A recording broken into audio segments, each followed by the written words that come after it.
What is up, guys? Tom Wilkins here, and today I have a review on the brand new 2026 Diecast Hiro.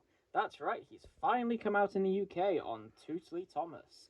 Now, thank you to a bunch of you guys in the comments who made me aware of the fact he was available on Tootly. I had already pre-ordered him by the time I'd seen those comments, but it was still very helpful. Thank you very much.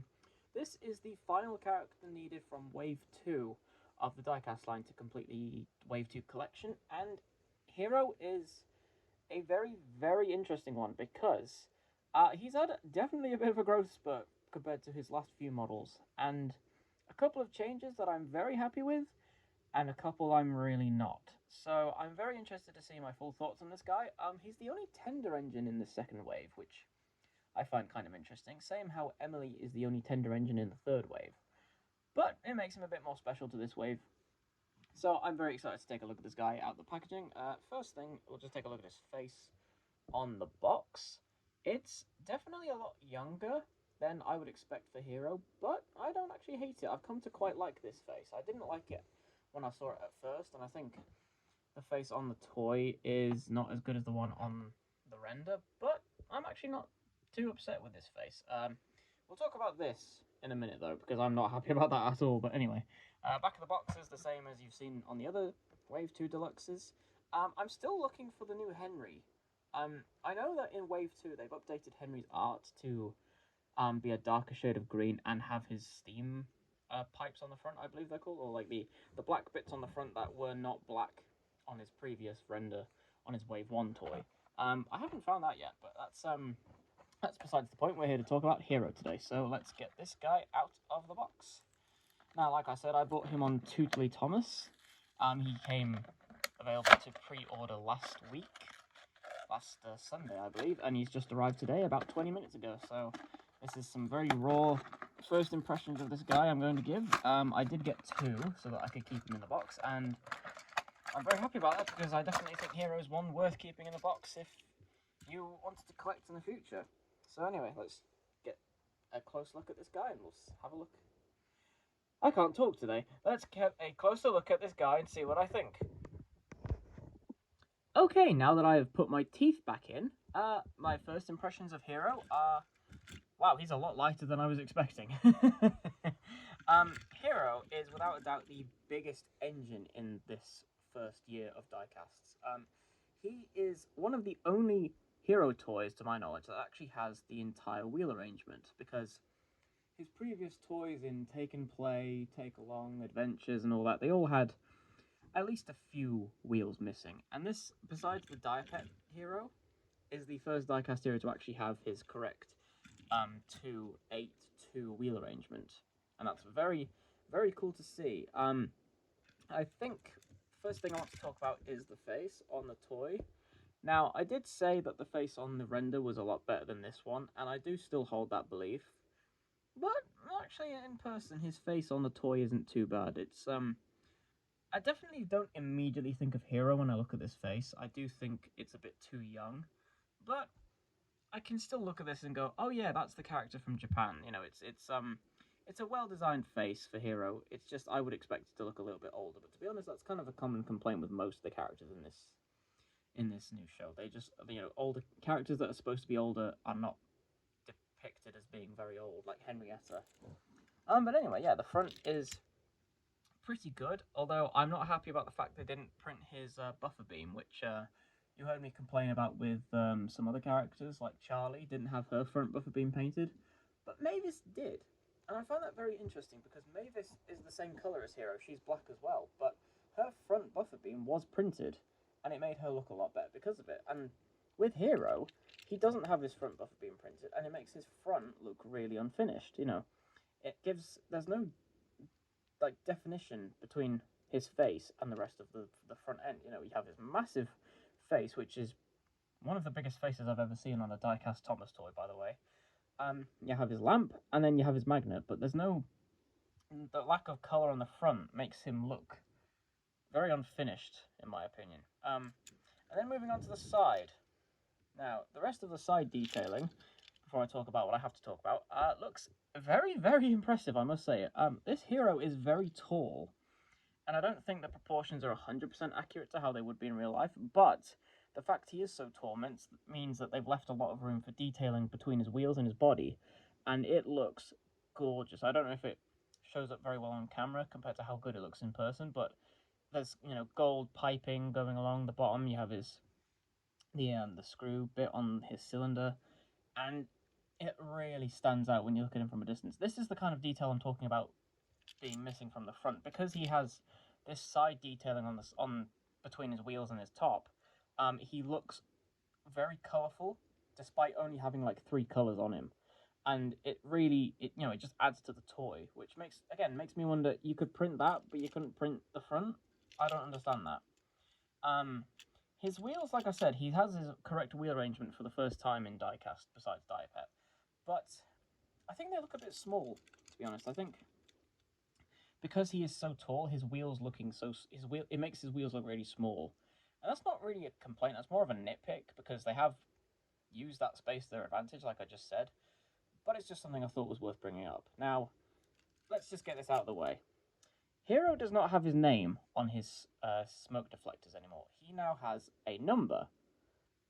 And I really, really don't like that, because he has a number on his tender already. I will talk about the tender in a minute. So, like I said, in an effort to globalize the brand, in a way, they've taken away characters' nameplates. But they could have just left this as one solid gold piece, or just taken it away. And I would have preferred that to putting another number on here, because this makes it look like a knockoff. This is the kind of thing a knockoff toy would do. If like they didn't have the copyright to that name, like for example Nia's name for some reason is trademarked, so like they couldn't put Nia's name on it, so they would call it, they would just leave it gold.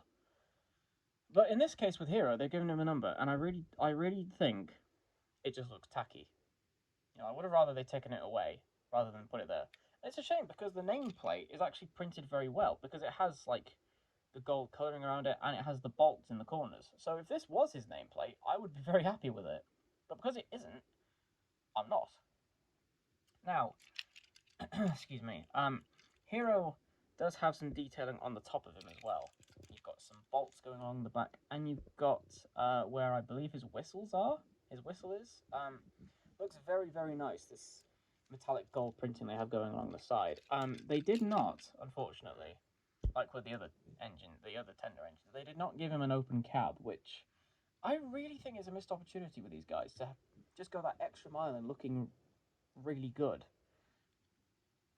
But they didn't, and it doesn't ruin the toy, because so many Hiro toys and so many other tender engines in recent years have never had open cabs. I just think it would have been a good detail to add. Now, the tender, I have mostly the same complaints about the tender that I've had with the other tender engines in this range. The lack of wheels on the tender, especially when the full model has his entire set of wheels. Not giving him his full set of wheels on the tender doesn't look very good at all. Strangely, and I never realised this until I unboxed him, they did not give Hiro his rear lamp on his tender. And I don't know why, because Hiro's very unique lamp on the front is one of like the most unique features about him. You know, it's instantly recognisable, his giant gold lamp, which, I mean, it's only printed on the front and on the side, but that's besides the point. Excuse me, they made sure to include it. And it's not on the tender. And I could see maybe because the tenders are made of plastic now, they didn't want to include a piece like that because it could break off. But you know, knowing what Hiro's supposed to look like for so long, and then taking away such a feature, really lets this tender down, in my opinion, because the tenders in this range already are not very good. He does have a full coal load, but then it's a kind of awkward shape at the front, with it kind of curves inwards to this black square here. I'm not sure what that piece is. It makes the coal load look a little bit. It almost makes it look like it's been bashed in at the factory. But that's not really a complaint. That's just something I noticed. He does feel, like I said, he does feel very light, because the only piece of die-cast, as with most of these engines, is the boiler. I don't really find that a complaint, though, with Hiro, because I think when you turn him, you can feel that weight there. I think Mavis was far worse in this aspect. She is by far the cheapest feeling engine in his entire range. Now, something interesting about this guy, I'll turn it over so you can see the name. He's actually one of the only characters in this range that has a screw on him. You can hopefully see it there. His smoke box is held in with a triangular screw. Then the rest of his body and the tender is held in with rivets, which is what always happens with this range. But yeah, the fact they've actually used a screw on his smoke box is pretty interesting. So you should be able to take this top part off and make it easy for customization if you wanted to replace the face, which is actually pretty good in my opinion. I'm a big fan of that. Let's just get the camera focused back on him, and we'll do my concluding thoughts. So overall, despite the nitpicks I do have with him, I am very happy with this Hiro. Hiro is one of the best CGI characters ever introduced in the franchise. I don't think that's up for any debate, and I'm very glad to see him back in the show. By the time I'm recording this, we have finally gotten a trailer for the new show, which we now know is called Railway Stories, and we now know that the special that's going to debut on Netflix and YouTube, which is cool, is called Really Helpful Engines. Now, that trailer definitely gave me a lot of thoughts. I must say, I don't think this new show is going to be for me, and I don't think that's a bad thing. But I did find it interesting how in the animation they have certain aspects that definitely reflect the fact that this reboot toy range could have been rushed slightly, because we all speculated they took away the nameplates from the characters because they wanted to remove any English text in the show, except for characters that have like Scruffy, that have like company names on them and stuff. And then the Tidmouth Shed set has a massive Tidmouth Shed sign. So it really makes Hiro, as a character without a nameplate anymore, look very strange. It gives me the impression that maybe they did that on a whim without really thinking, and then they designed the set afterwards. I'm really not too sure, but anyway, I am looking forward to the new show. I hope it will be good. It doesn't. The impression I got from it was that it seems very similar to All Engines Go in tone and style, but it's in 3D. But I'm willing to give it a chance. I think whether or not the show is good or not, it's given us a very good toy range, and Hiro in particular is a big step up from where this toy range has been for the last 12 years. This is without a doubt one of the best diecast heroes they've ever produced. I would love to call it the best, but the fact he has missing details on the front and changed details on the side, like the number plate, it really holds him down from being the best diecast hero. But still, from what Mattel's given us, this is the best diecast hero. I think, if you see this guy in shops eventually, whenever he actually shows up in like Smith's and Entertainer, I highly recommend picking him up, because I don't think anyone dislikes Hiro in this franchise. I think everyone loves Hiro, and I'm so glad to see him back in the show. I hope he will be in the show, because the trailer for Railway Stories kind of gave me the impression that there's not going to be a huge cast for the first series, at least not in the special. So I don't know if Hiro's going to show up anytime soon, but I hope if he does, they do him justice, because this toy, for the most part, does him justice.